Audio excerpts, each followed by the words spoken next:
Sure, take it away. Great. I think pretty much everybody in this room has some kind of, or I know of testing that y'all do or have done in the past. So a lot of this may be just reiteration of what's been. We'll keep it real informal. If you have any questions, just stop and ask me. Don't wait. Don't hesitate. We try to do or set this testing up and give you a little bit of background. I was a physical therapist here in town, had a clinic actually downtown, and was doing some workman's comp, and got with one of the ladies who was actually in charge of risk management at US Express at that time, Leanne, and doing their workman's comp. And I was like, Leanne, you're making your own bed here. There's some things you can do to eliminate a lot of your workman's comp. So then we started to develop it and got into it more and more. And they were great in that they were willing, and I was telling Monty here, to validate the testing and see what we were actually doing. They were great at developing testing and testing protocols to make sure we were doing what we said we were doing, and they were getting the results that they were getting. So basically what we do is we just do testing to make sure the drivers can do the minimal essential functions of the job. So that way it helps to limit y'all's liability on the workman's comp side. And prior to that, I worked for Dr. Andrews in Birmingham when he was there in Birmingham in Alabama Sports Medicine. And so we would do all this testing on professional athletes, high school athletes, college athletes. And it just got me thinking, why don't you do the same kind of testing for your drivers?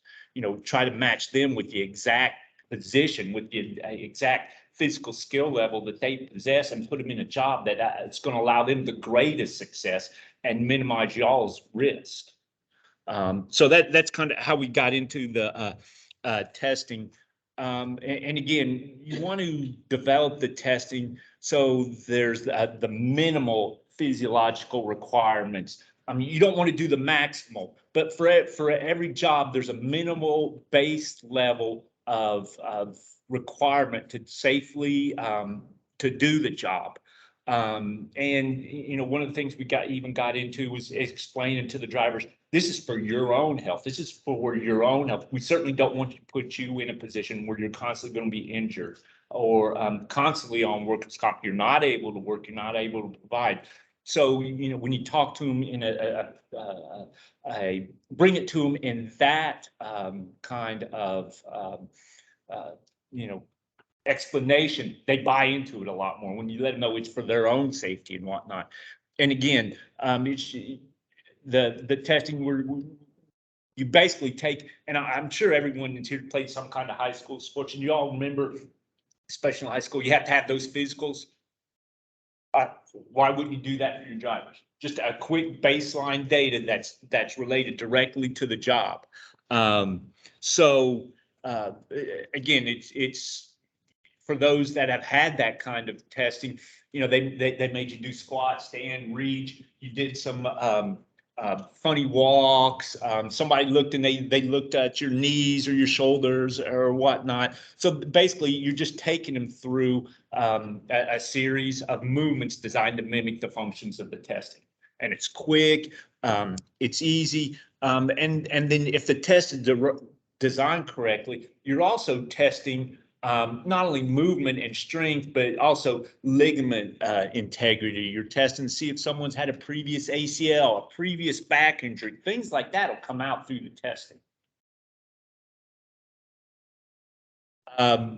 The functional testing, and what I mean by functional testing, the PSTs need to be designed so they directly relate to the job. And in other words, you can't have someone just sit on their lie on a bench and bench press 70 pounds and say, okay, well, you can do that, then you can do the job. That's not directly related to the job. They've got to be able to show that they can lift 70 pounds the way they would if they were doing it out on the road or if they were unloading. So it's got to mimic the job the best that you can do. you know, and that's where companies get in trouble with the testing is they'll put them on an isokinetic machine. Well, that's fine. How is that directly related to the job? Because to lift, you know, you require strength, you require balance. You've got to be able to test all that at the same time. You just can't isolate one movement and have that one movement be related to the job. That doesn't work in court. That's not going to stand up in court. Again, what we try to do with this testing is you want to put an offensive lineman in an offensive lineman job. You don't want to put an offensive lineman at a quarterback job. You don't want to put, you know, a wide receiver at an offensive lineman job. It doesn't work. Okay, you want to match them to the job that they can best do, that they're be the most successful at. And because the testing is functionally based, it's relatively inexpensive compared to isokinetic testing. And it's again, as we've shown, it's been fairly highly effective to minimize y'all's liability risk. Okay, and what we did here, these were claims per million miles driven. In 2007, before the actual testing began, the claim, this was 1.29 claims per million miles driven. And this was with, actually the data was derived with US Express. In 2008, we actually began just over the road testing. And you saw they had a pretty good decrease. Then in 2009, they added dedicated testing. And then in 2010, one of the things they didn't do because they were worried about, and y'all have to worry about this, is, you know, you need to have drivers in the seats. Okay, everybody's worried about it. You got to have somebody in the seat or you're not going to make money. So one of the things that they were worried about was if we did a squat, and what I mean by squat is having someone, again, it's got to be directly related to the job, like get up under the trailer and make sure the kingpin's locked. Okay, can you get up under the trailer, make sure the kingpin's locked, hold it for a second like you're looking at, and then come back out. When that was added, we had another decrease, and then subsequent years it kept going down because one of the great things about this testing is once you enact it, y'all know drivers talk out on the road. They know what companies are doing this testing and what companies aren't. So if you have someone that can't do the testing, they don't even, you know, once it's out there and they know, they don't even show up. You know, they won't even apply to because they know you're doing the testing and they know they won't pass it. Okay, so you know, that was something again, and I was telling Monty earlier, at the end of the year we would run a report and look at the different injuries and where they were decreasing, and if something wasn't decreasing, why wasn't? How could we incorporate that into the testing? How could we refine the testing so we were getting out of it what the company needed?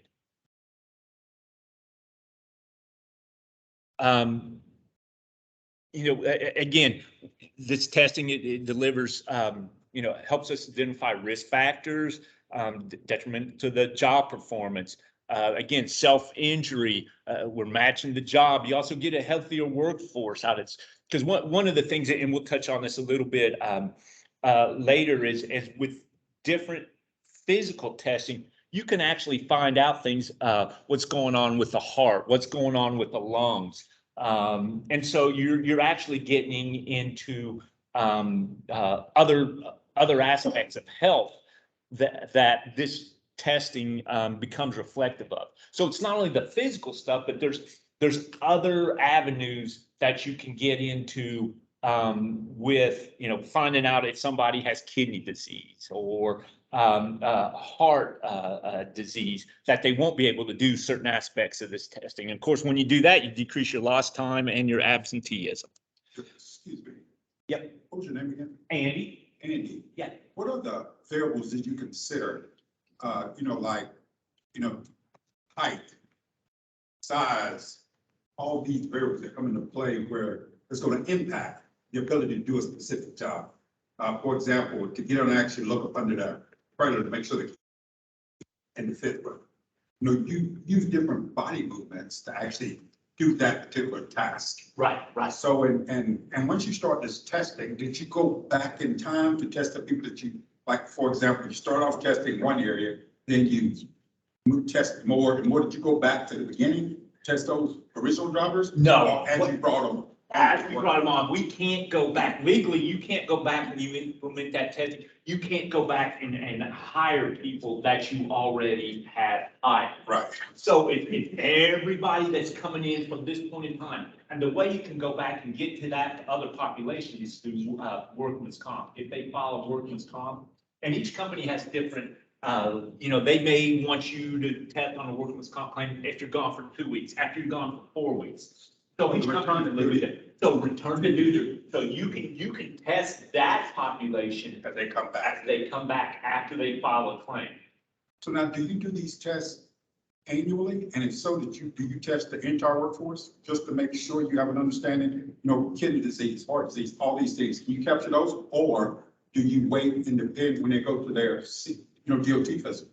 Well, what we do, and we do it in conjunction with the DOT physical.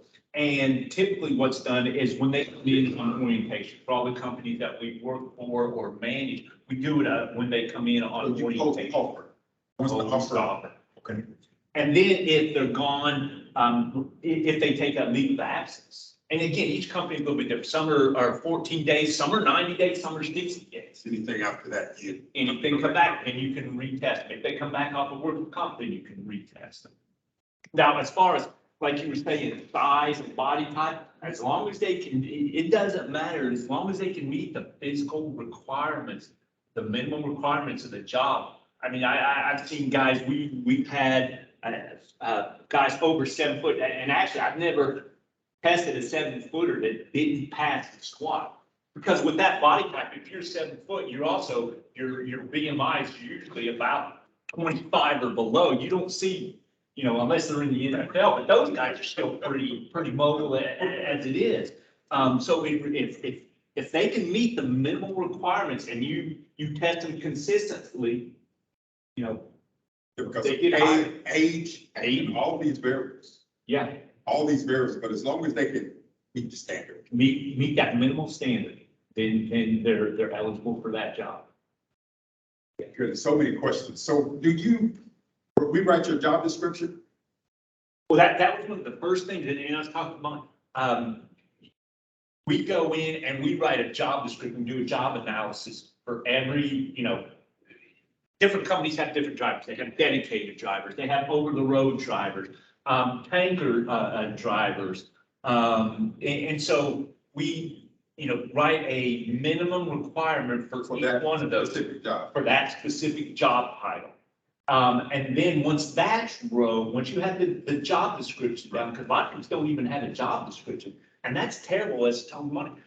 Because if you don't have a job description, when they come back, how do you know they're ready to come back from work? Exactly. Yeah. You have nothing to say, and that's as a physical therapist that where I was frustrated with is, companies that don't have a job description. How do you know what I need to get them to? What minimal level of fitness do they need to be able to get to? So that job description is imperative. Then once you have the job description, then you can start your testing, you can generate your testing out of that job description. I was just thinking based on that, you're going to get a better quality job. Oh, exactly. Okay. Yeah, and now, and then that comes into, companies, your corporate culture. We talk about the testing and the test parameters. How difficult do you want to make the test? How hard do you want to make the test? And that even becomes cyclical through the economy. When the economy is really good, with the companies that we manage, guess what? That those test difficulties, yeah, they kind of go down. And then when in 2008, 2009, it was amazing how many of those companies jacked their standards. They were trying to get rid of drivers. And then as the economy came back, those standards slowly crept back down. Supply and demand. Yeah. Yeah, that's the bottom line. And a lot of, it's just getting the testing set to what, everybody's, the hiring department, your HR department is comfortable with, the legal department, what they're willing to defend, what they feel like they're willing to defend is very important as well. And then, of course, your risk management, and safety, what are they willing, and so you kind of integrate all three of those and see, where that intersection is. And that intersection will move. Yeah, and that intersection moves. Thank you. Oh, you're very welcome. And we also did some stuff with Liberty Mutual.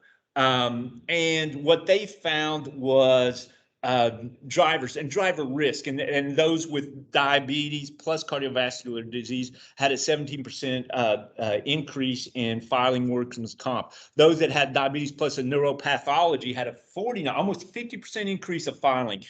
Diabetes plus a CVA, 27% increase. And then any kind of neuropathy plus arthritis was a 64% increase in filing workman's comp claims. Now, that functional testing can't identify those. And they're not, like you said, they're not going to eliminate everything, because if they can meet the minimal requirements, then you know, they're good. There's not a whole lot you can do. But what we found is our failures were males. They were over 40, had a BMI greater than 30, and their neck size was greater than 17. What percentage did you disqualify based on the functional testing? That's a great question. Okay, good. Sorry. Oh, here we go. Here we go.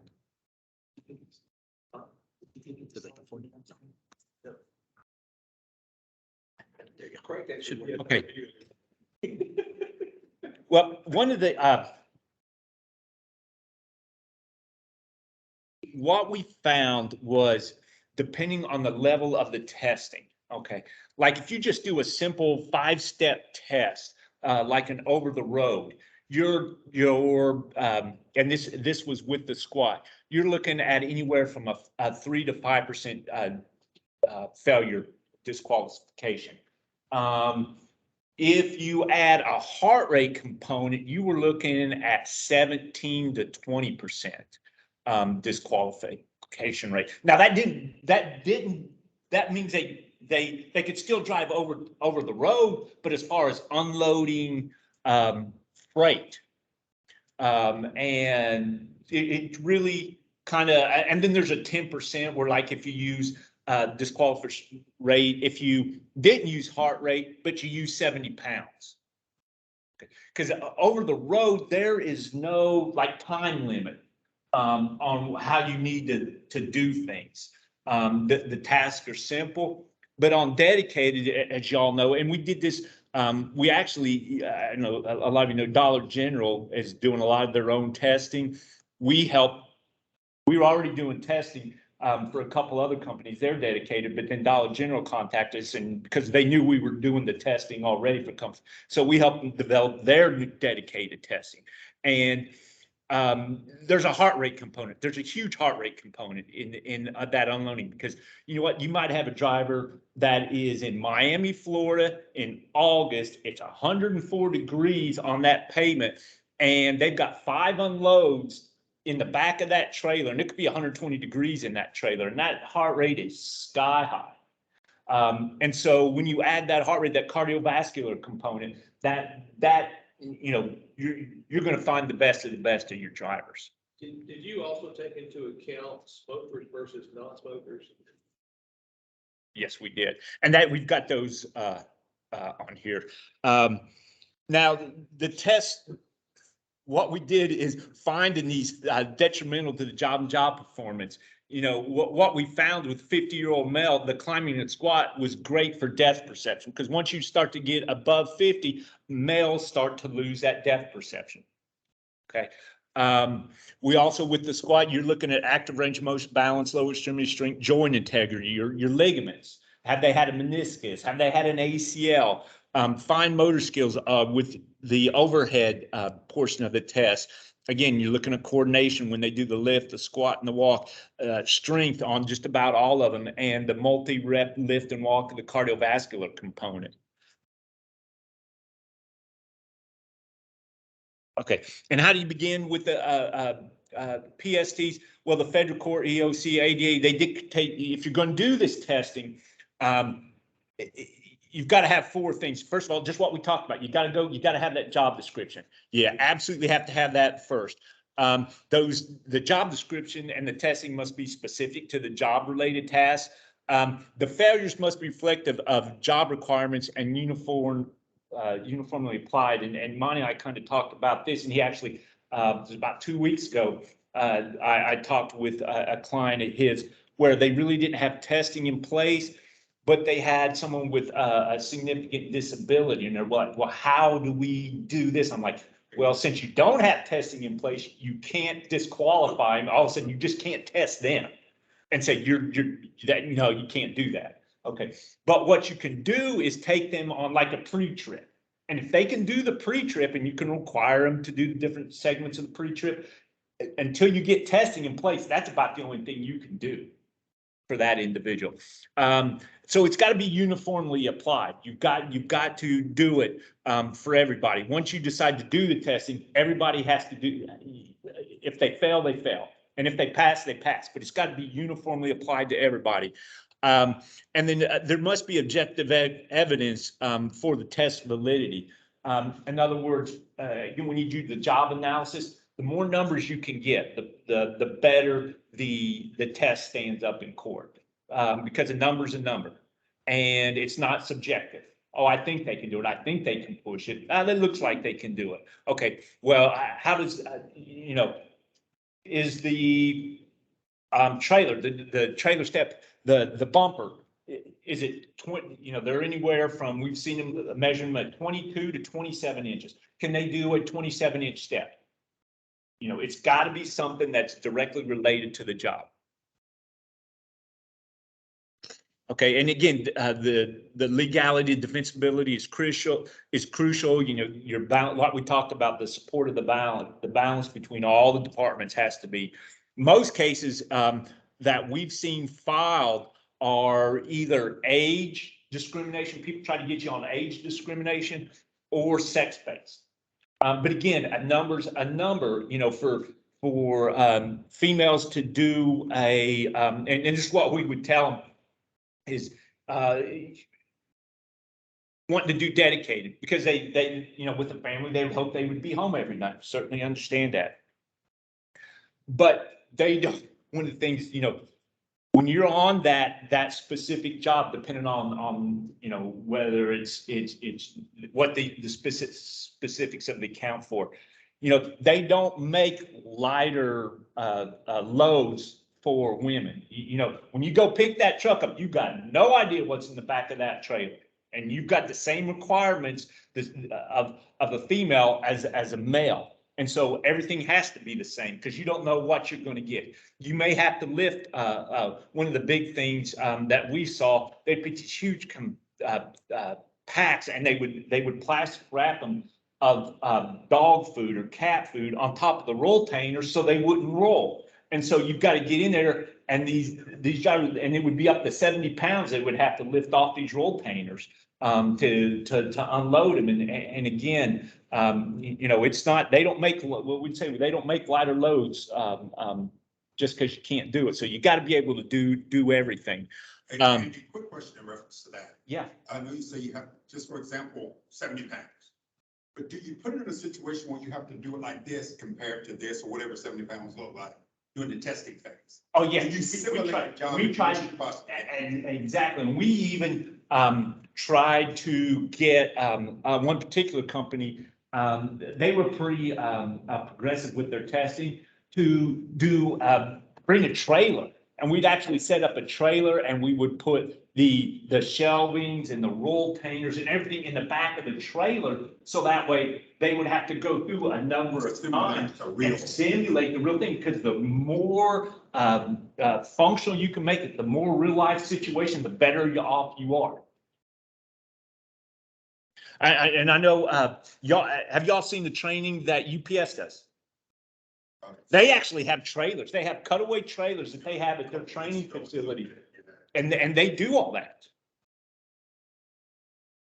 So I know it's a little bit expensive, but yeah. Now, also we found the higher physical demands of job, the more adverse for females and 40 plus. So like dedicated, if it was 50 pounds, the failure rate wasn't so bad. But now when we get to 70 pounds, over 50 in females, that they had it was hard to get anybody on those accounts. Again, if you're going to have an adverse impact, as long as you've got it documented and it's in numbers and it's absolute in numbers, and you've had it validated. When I talk about validated, you have someone come out and do your test, do a job description, write up a testing, but then you need to have another agency, a secondary agency, to come in and do the exact same thing that backs it up. So that way, that kind of covers you in court if you have multiple people that do that.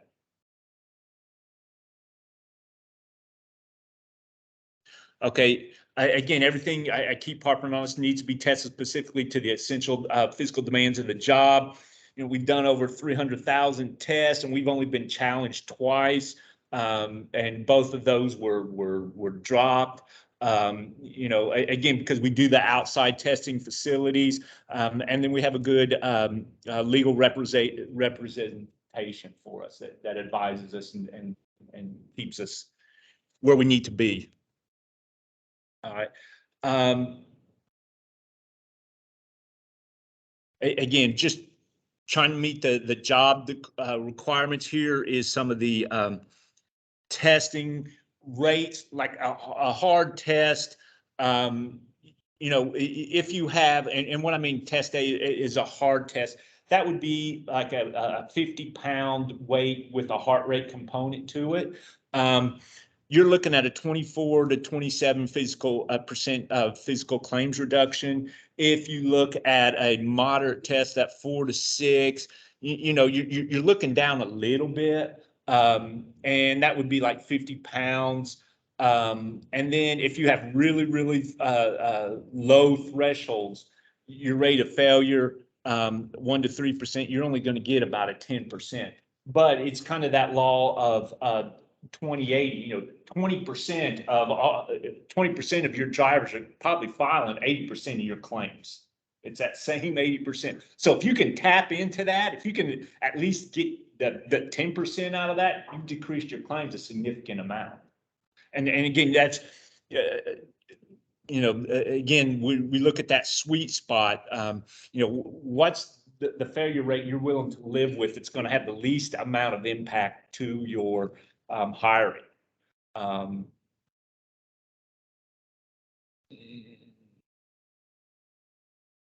right. These are kind of, you know, we've talked about these a little bit. You know, we usually have some kind of lift to it with a cardiovascular component if there's that into your job. If they have to do multiple unloading, we do some kind of push, pull, climb, squat.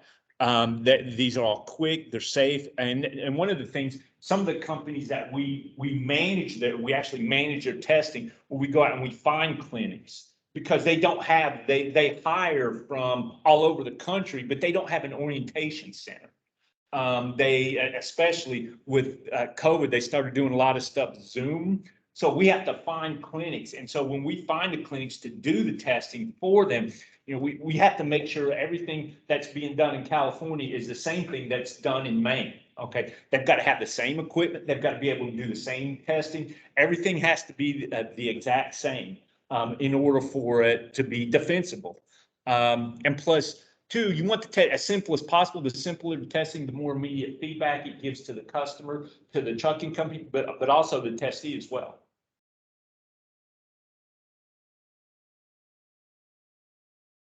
And let's see. There we go. Okay. This just kind of demonstrates a lift that we have set up. And what we look at is with these measurements are like this height right here is based upon the cargo door on the sleeper. Okay. Can they lift, and this particular threshold, I think it was 50 pounds. Because we found that, number one, some of the drivers in the states out west had to carry chains. And so those chains were about 50 pounds, and some of them stored it in there rather than on the back, because some of the different companies didn't want them banging into the back. And so that's where they had them put them. So that was a measurement that we found that we could test. And it had direct bearing, and we could take them out to the trailer and reproduce it exactly out on the trailer. The cab, I'm sorry, on the cab. Here's a push, we went out and saw how much force on their particular model of trailer and cab to reach and attach the trailer brakes. And this machine, it measures that and then gives you a number. And then they had a minimum number that they had to be able to push. Plus two, as you see, this is the overhead activity. So we're looking at shoulder height, can they reach above their head as well? A pole, can they pull, basically what we do, can you pull the fifth wheel? And again, depending on the cab, the equipment, the age of the equipment, how hard it is. And then what we do is we'll take multiple measurements and then we take the average. And then again, this machine spits out a number. And once we have that average, can you meet that number? If you can meet it, that's fine. So as they're doing this, is there also a component of them being told how to do it properly? Yes. And that's one of the things, like with the lift, one of the things that we instruct as there, okay, we want you to lift this box. It's approximately 50 pounds. I want you to keep the load close to your waist. I want you to bend your legs. Do not use your low back, use your legs. And then once we get it to the middle, then we say, okay, once you get it to the middle shelf, we have to take a step back. Okay. Now what I want you to continue to use your legs. We're going to bend down. You're going to keep your back nice and straight, and you're going to lift up to the top shelf. So we teach them how to lift and lift properly, so they're getting that immediate feedback. And then if somebody could, and it's usually an over 40 male, first thing he does after he listens to us is what he does. And I'm like, no, because we have had people get injured doing the testing. Because they're using poor body mechanics, but that's exactly what to do. After we come up, bend over like that, and it's like, oh, you got to be kidding me. So no, we won't let them do that. So how do you translate that to the company so the company will follow up on that to make sure the employees are? Well, one of the things on like one of our test sheets, when stuff goes like that, we have a notes and like required verbal cueing for proper lift techniques. And then they have that test sheet, they have that in writing, or required multiple, because one of the things, again, then this is company dependent, and that's a great question, leads into what if they fail at the first time? Well, some companies, they feel comfortable. If they fail at the first time, they're done. Some companies want us to come back, re-instruct, and they'll go up to 3 times. Just as long as that is uniform for everybody that's doing the testing for that company. But again, it just depends on the company. But we make notes on all that. If somebody, how many times it does take them to do, and later on, if we have time, we've looked at some of that stuff. And we have, how often those people that had problems on certain parts of the testing, how often they went back and filed a workman's comp claim. Okay. Because we wrote all that down. We wrote that down so we could go back and look at that at the end of the year and say, hey, these characters that had poor lifting techniques, they went back and they filed claims. That had to be instructed in proper lifting technique right from the beginning. So obviously there wasn't any carryover. They were doing it just to get through the testing. And then as soon as they got outside, first thing they did is keep the knees straight and bend right over.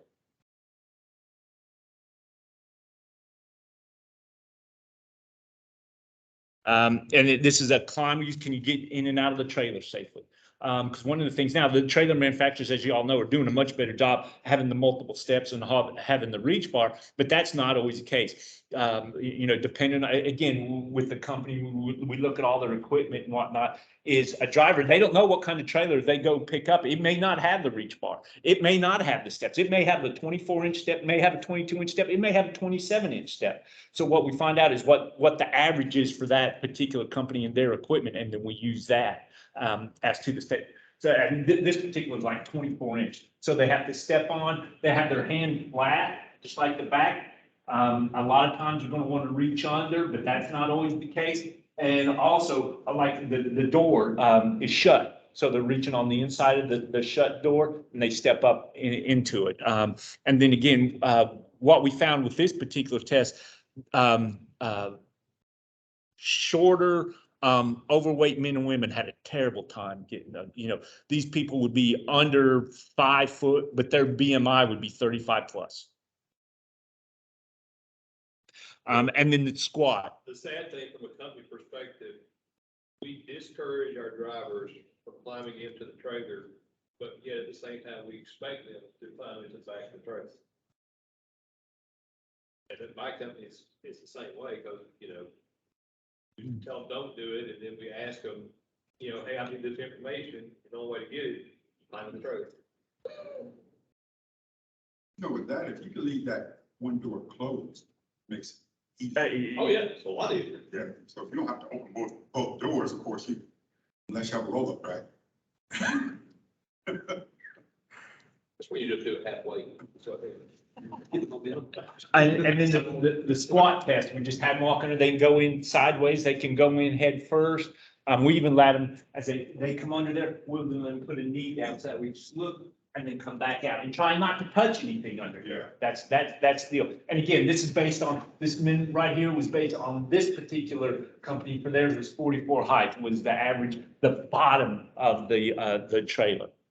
And some are 43. So again, it just depends on the, and again, now this, what we found here is people that had, this is a great test for people that had previous back injuries. That would come out on this testing, come out again, 7-footers. We never had a 7-footer because of their body type fail this test. But usually it would be someone that would be about 5'10" to 6'2", but their BMI would be like 35 plus, where they couldn't even bend over to get down there.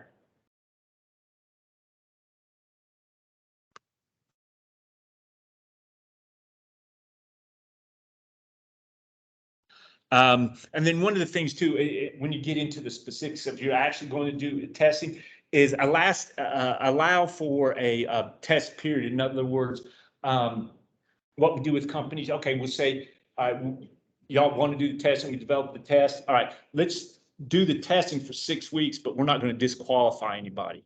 And what that does, that allows you to see what your failure rate's going to be. Are you comfortable with that? It allows the word of mouth effect of other drivers telling other drivers, hey, they've started doing this testing. This is what the test is like. And then also, it integrates it into the orientation process. You can see how much time or little time it's going to take. And it just makes things a lot smoother. And then this is what we found, usually that first month, and this is on a 50 pounds, no cardiovascular component. What we found, this is your failure rate the first month, the second month, third month, fourth month, and it usually takes 5 to 6 months for it to stabilize out.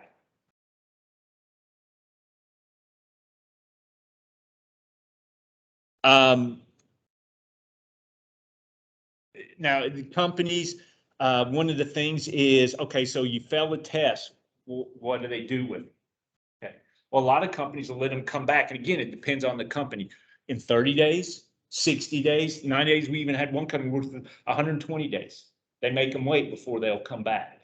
But in that period of time, what we do is we instruct the drivers. And we've even went as far as giving the testing protocol, the requirements to someone like a driver just really wanted to have a job. And a lot of it, it's like team drivers, like the wife, she can't do it. Okay. And so they want the team. So we would actually say, okay, this is what you need to do, ma'am. This is what you failed. This is what I would recommend, working out, getting a personal trainer, whatnot, if you're really serious. And we would actually send the results to that personal trainer. So that way they knew what they had to do. And then usually if someone was that serious and bought into it that much, when they came back, they passed. Now, one of the things I wanted to find out, and we never did, is, okay, did they go and file a workman's comp claim? Did they just do it or did they hang on to that lifestyle? Did they make the changes, or did, as soon as they got on the truck, that was the end of it? Okay. Now, we did some, to tell you about a validity study that we did. This is based on 50 pounds lift. And for initially, when we started for 12 weeks, we tested And in that 12 weeks, 71 drivers failed, and that failure rate was 6.7% of the total number that we tested. But that we didn't DQ them. Okay, we wanted to see what happened. And we found out that 25% of those filed a workman's comp claim, and 2 filed a workman's comp claim. Actually, 1 filed the week after the hire within 3 to 6 months of employment. Okay. These particular claims, and this was been in the year 2007, had a total of $115,000. One was still open. That was what the 6388 was the average claim. And during that time, the company spent $32,000 in testing costs during that same period. Had these drivers failed, they would have a net savings. Had we failed these drivers, of $83,000 plus in that short period of time. Now, during this quarter where we did this, the reported claims fell 17%. And so, you know, we're looking at an 8% failure rate. And when you know, do the math and equate that on out, you're looking at 3 to 1 return on investment for that particular test. I happen to know what their healthcare deductible. No. No, because I think on the next slide. Okay, we got some more. It's changed a lot, you know, because you've all gone to the HSA and your deductible is higher, and work comp doesn't have a deductible.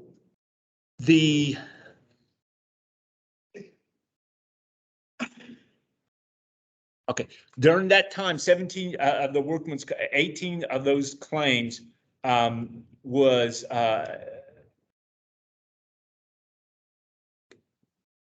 70% of the population of those 18 filed at a higher rate than the overall population of those that did not fail. Okay, so the people that we would have failed, they filed claims at a higher rate than the general population. General population of all those drivers filed workman's comp at 4.3% of all the drivers during that time period. Whereas those that would have failed, as compared to that population, filed that, what is that, almost 4 times the rate. And again, there's that one that files almost a day after. And also during that total, we had 2 of those 18 file healthcare claims, general healthcare claims as well. And that was a total at that time. The failures, 3 to 1, male to female. 68% were over 40, 78% had a BMI greater than 30, and 56% were smokers. Over half of them were smokers. And again, that's the number 1 group. And one of the things that different research that we saw, and I put it in here, and you all probably experience it, is you see youth, and I see it in the coaching profession now. Kids and younger workers, they're less active than their parents, who are less active than their parents. And so you've got a less active overall population that you're trying to fill, you know, your job openings with. So you've got to have a way to look at those individuals.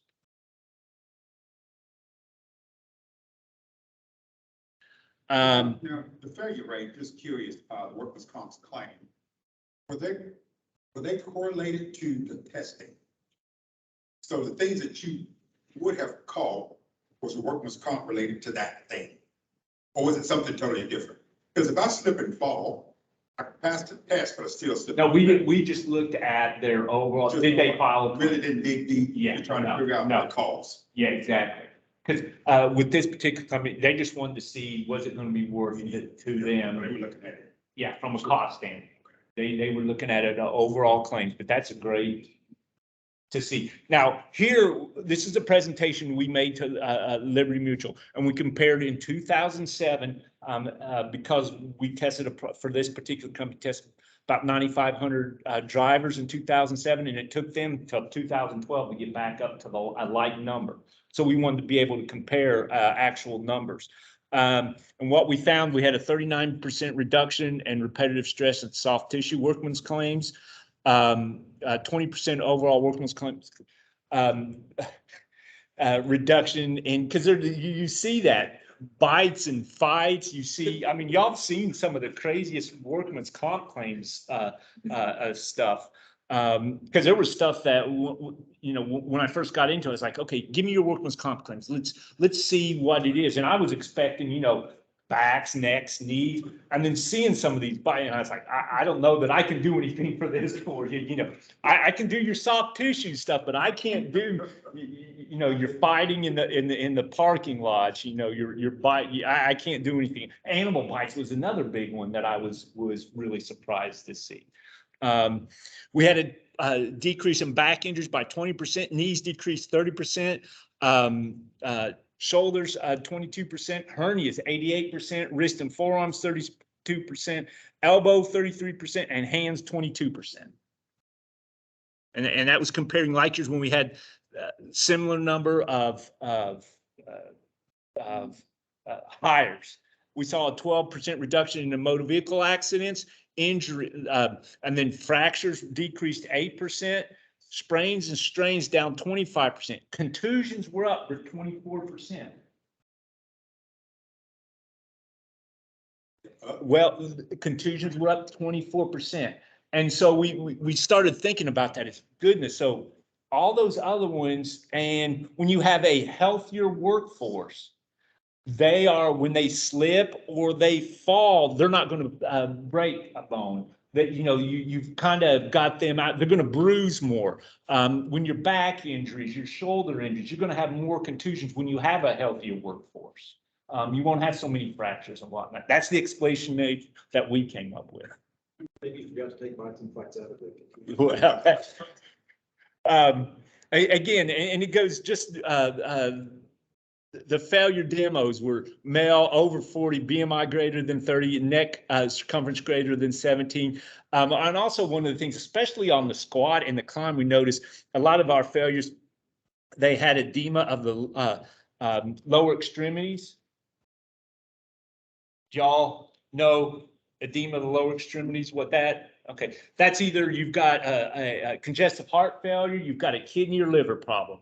It's the backup. You're not getting the proper flow. Okay, fluid is accumulating in the lower extremity. So that's another reason where you can find out some things that are going on other than what you're testing for.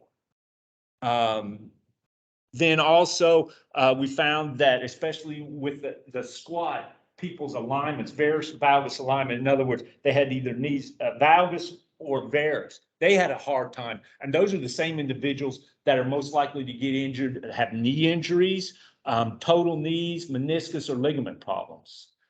So again, you've got to have proper alignment to be able to get down and do that squat. And then also we found out the testing, as y'all probably know, your hiring demographics are different in different regions in the countries. Always in the South, we had much higher failure rates as compared to the Northwest. People are a lot more active out west.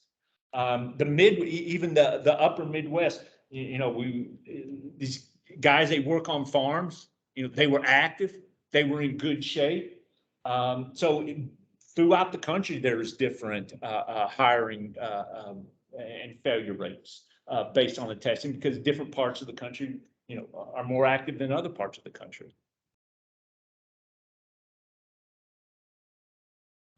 And that just goes over what the costs were from the data.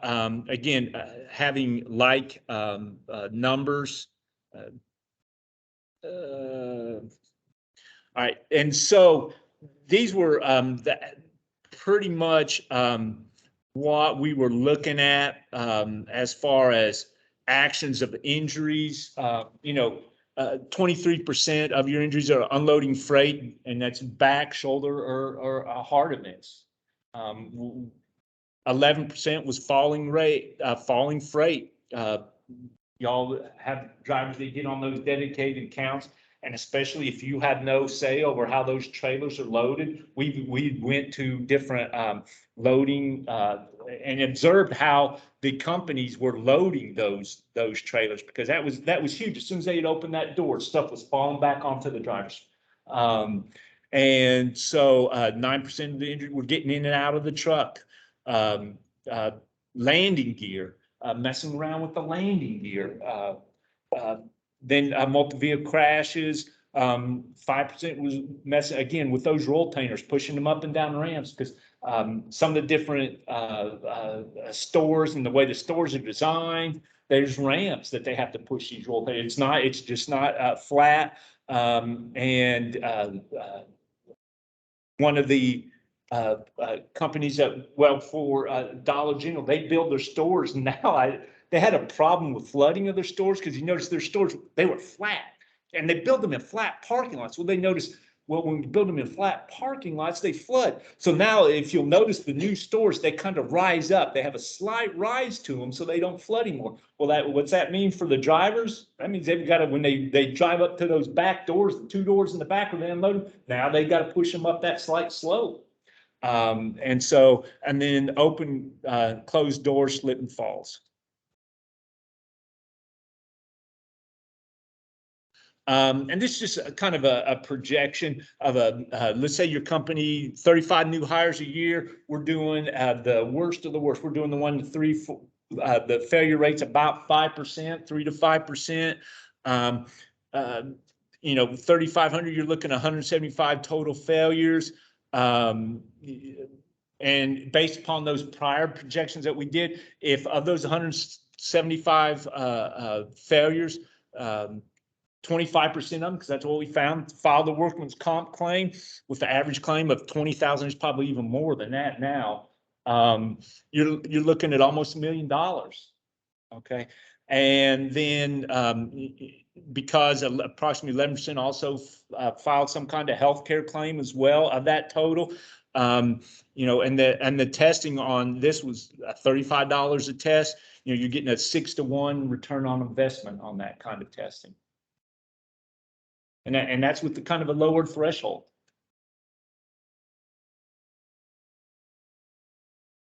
Now, if you go a hard test, let's say 70 pounds, you're looking at a 10-to-1 increase because you're going to have a higher failure rate. You're going to get more into those cases. In summary, just again, test design, you got to test the test. I know that's kind of hard for people to understand, but if you test the test, it's going to allow the HR department, it's going to allow your safety department, it's going to allow orientation, it's going to get everybody on the same page so everybody's expecting the exact same thing and they know what they're expecting. You implement the test with the test period, so there's minimal disruption to recruiting or orientation, and that was one of the biggest things was with recruiting, trying to figure out the failure rate so recruiting can make their adjustments as well. Integrate your testing, have smooth data tracking. That was one of the things we worked with companies when they did their testing on the orientation. Say some of them do it on Monday, some of them do it on Tuesdays, some of them do it on Wednesday, some do it on Monday and Wednesday. It's each day we would give them feedback. All right, on this day, this is how many we tested. This is what the failures were, and these are exactly what the failures were. So they had that by day. They would have that by that afternoon. They would have all that information available to them. And then if there was any question about that, then they would have just one. I was the point man, and so they would come to me with that information, and they still do nowadays. Educating your staffs about what's going on. I think maybe as a physical therapist, one of the biggest things is because you have this data is being able to send that data to whoever's doing your rehab. Because again, now I know things have changed. A lot of people now are doing the rehab close to their home, but they're sending them home doing the rehab. Well, you need to have an objective set of data that you send to their therapist. So that way they know what they're working towards to get them back. Not just, okay, well, they need to be able to drive a truck. Because that was one of the things when I first got into all this, that would just drive me crazy because there wasn't good job descriptions. There wasn't that data. This is what I need to get them to. And so being able to send that to a therapist, be able to send that to whoever's manager of the workman's comp case, that helps. And then one of the things Monty and I talked about is here at the beginning was being able to have that same data and then have because as let's say someone's coming off of work, like they can go to light duty and then have a series of light duty jobs that progress them towards their return to work, and being able to have that to the doctor, say, okay, if he can't do this job, can he do this job? And if he can't do this job, can he do this job? But all that has to have data, because the physician, they want to see the numbers. They want to see, okay, does he have to lift 20 pounds? Does he, what are their restrictions? And will those restrictions fit into this job title? Andy, if I could just speak on that, what that also does is hold the physician accountable. Uh-oh. Because I don't know if anyone's ever experienced it or not. They'll take that case as long as you let them, unless you're putting in some sort of phase out like this. If you don't have a measure, you can't manage it. And one of the things that we got into, because I would be faced with these questions where we actually did reviews. We would do case reviews for companies where we would look at, of course, we're not qualified to do the medical component, but we would do the rehab component. And, we would see, after 4 weeks, there were no measurements taken. After 8 weeks, there was no measurements taken. It'd be 12 weeks. There'd be, they're still doing the same stuff. And it's like, okay, why aren't you doing this? You need to have these measurements at 4 weeks. You need to have these measurements at 8 weeks. We need to see why they're progressing. If they're not progressing, then why aren't they progressing? What's your plan of action as far as another physical therapy clinic? What's your plan of action to get them to where they need to be? I was telling Monty, the biggest offender that we saw were chiropractic offices that had their own physical therapy in-house. They were hanging on to those people, not doing a crap and thing for them. They were just hanging on to those people. That's pretty much everything. I mean, y'all have any questions or anything? I know probably went over on time or whatnot, because what I have listed just kind of some stuff that kind of what we talked about, where we looked at close failures and look for ways we can improve our improvement on predictability and a grading. We've even worked on a grading system on the 5 physical characteristics, where based upon their performance, their particular measurements, they've got a number. And then we looked at that number and trying to figure out, well, okay, is this number reflective of their rate of filing workman's comp claims? And then also, what I talked about earlier, if someone struggled with one test step, or they felt dedicated, one of the things that we found out was about 51% went on to file workman's comp claims. And then if they struggled with 2 tests, in other words, it took them multiple attempts to get through 2 tests of the physical standard test, 72% of them went on to file claims. But again, now you get into a little bit of, okay, they did do it, but do we allow them 1 chance or do we allow them 2 chances? Because we found out if they do 2 chances and they struggled on 2, there was a high probability they were going to file a workman's comp claim. So that's still out of your test data, right? For Yeah. People who Yeah. would have passed. Yeah. Because we took this information back, because again, we took this information back, and the legal department, they didn't feel real comfortable trying to defend, okay, well, they struggled on 2 tests, but they did make it. Yeah, go ahead and disqualify. But you knew that they were going to, but they had met the minimum requirements of the test set forth by the company. Have you ever done like a hybrid of this drug, like Dollar General type thing, where I know what we're talking about here is a specific disqualification. But have you ever taken what you learned from the disqualification test and designed what you think would be the recommended training program? So instead of a test to exclude, more of a training program to make them available for that need. It's a hard job. Exactly, and we did that. We had a HR director that wanted us to do that exact same. So what we did is we set up in the back of a trailer. got one of their old trailers. And it was for dedicated testing specifically, just what you talked about. But we had it timed. We had the test timed. We had went on the load and we found out, to be successful, you need to, again, they might have 5 loads. And then they need to be back to the distribution center in time to pick up that next load and get a night's sleep and get off the road for their hours of service. So we went in and we gave them a series of tests, time lifts, and they had to do it within a certain amount of time, and they had to keep their heart rate below a certain level. And this was training.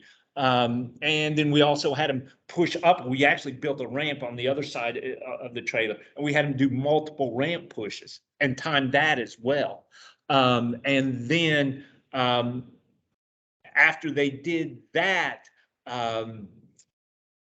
we put them on the job rate. And what we found is there really wasn't any difference between what we were failing and those that quit, that ended up quitting the test. So in other words, what we were testing initially, we were finding out that even though we were basically giving them a remediation, they were still failing at that same rate.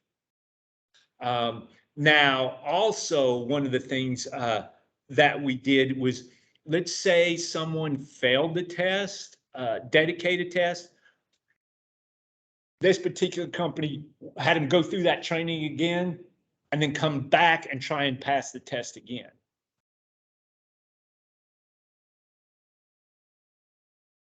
But again, with all that being said, it's how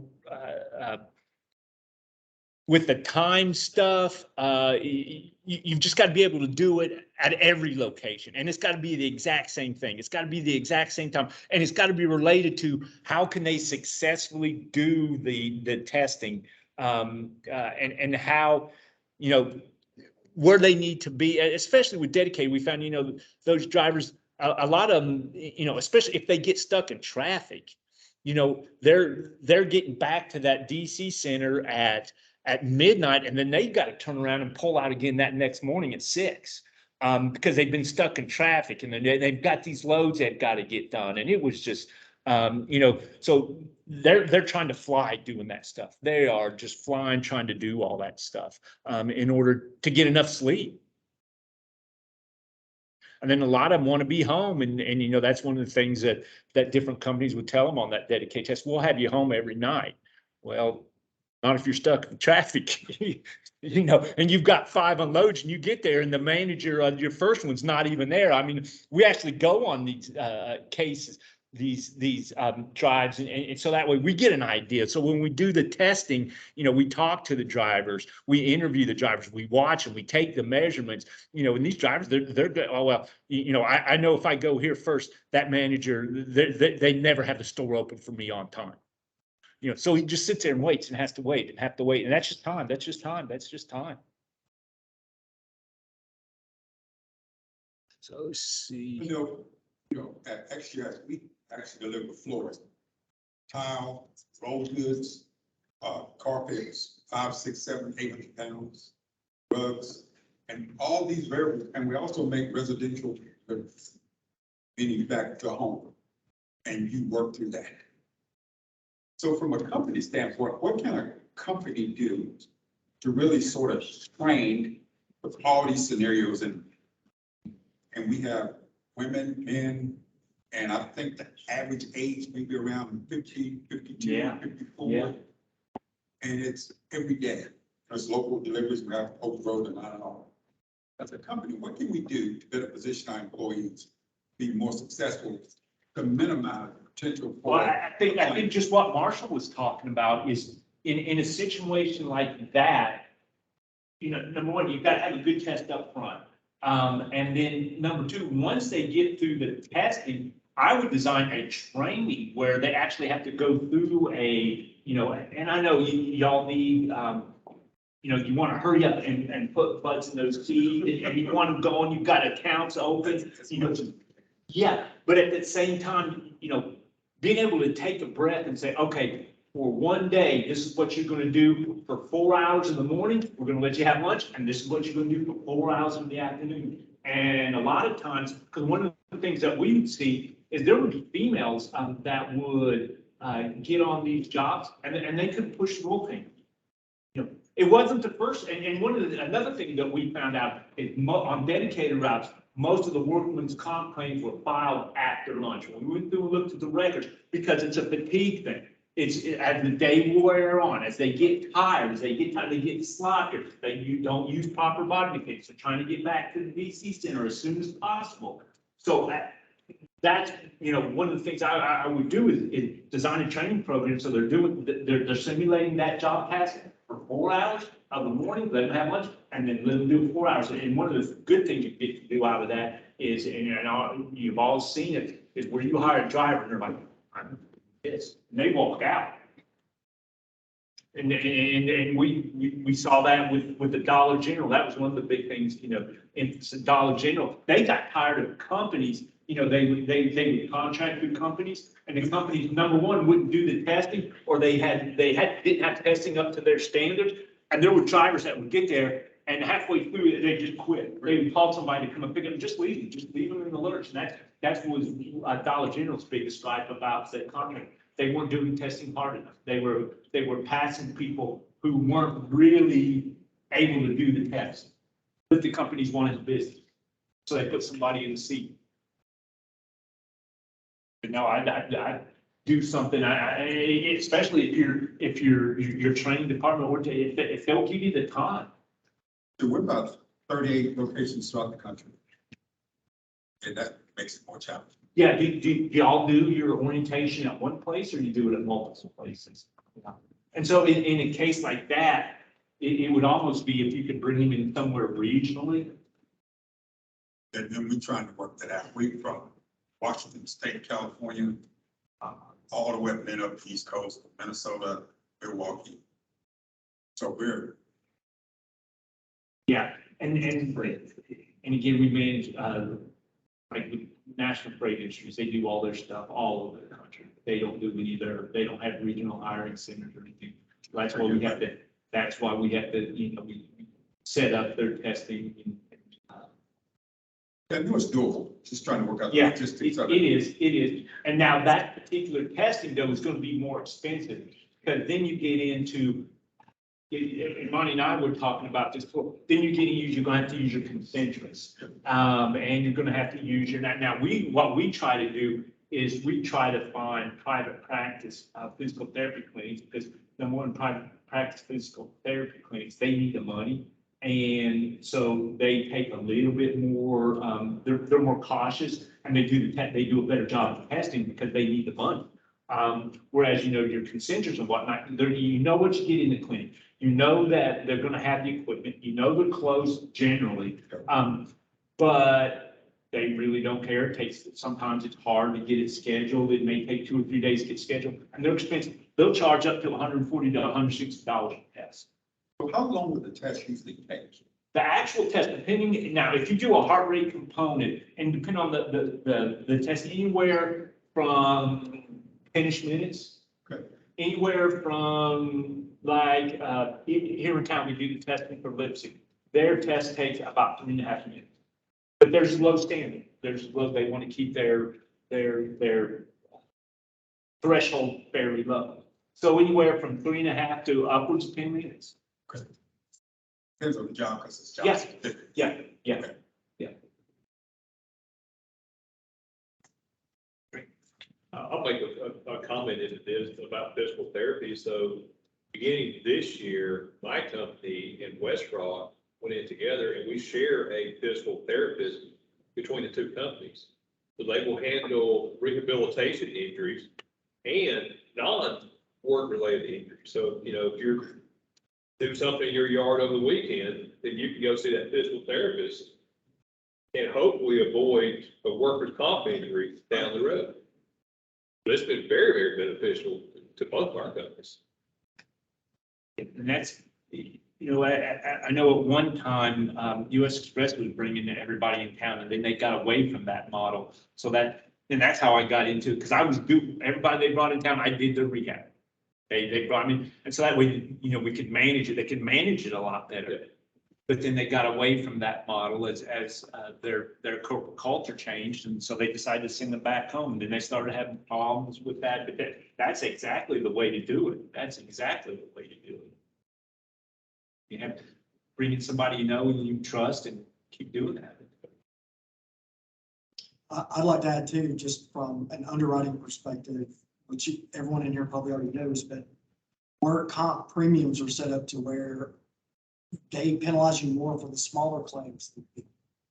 So what you're talking about on the front end, trying to find those smaller claims, especially 20,000 and under, I think Tennessee, the split point might be 24, but whatever it is, anything that's underneath that threshold is going to jack up your rate, especially if you have 10 of those versus $1 million bond. So there's an indirect factor that impacts the bottom line for these companies that this can help eliminate right off the very beginning.